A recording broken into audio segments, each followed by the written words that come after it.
Оңтүстік Қазақстан облысында өнім экспорттаумен айналысатын 100-ден астам ірі кәсіпорын тауар өндірушілер базасына енгізілді. Оларға бизнесті әрі қарай дамыту үшін жаңа серпін беріледі дейді өнімділік 2020 бағдарламасы аясында каталог әзірлеген облыстық кәсіпкерлер палатасының мамандары.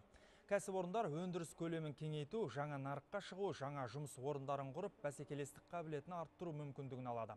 Бүгінде кәсіпкерлер палатасы екінші деңгейдегі банктерге облыс көлемінде жүзеге асырылатын 150 жобаны жіберді. Оның 9-ы мақұлданып, қаржыландырылатын болды.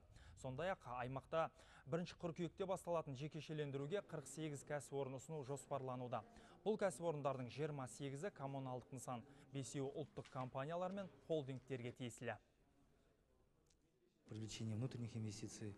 Мемлекеттік меншіктің 1/3 жеке секторға өтеді, яғни бәсекелестік ортаға барады. Ол кәсіпорындарды дамытуға жаңа мүмкіндіктер береді. Мәселен, санаторлық курорттық нысандар, Алатау шаңғы базасы. Жекешелендірілетін кәсіпорындар қатарында кәсіпкерлер тарапынан қосымша инвестицияларды талап ететін ірі нысандар да бар.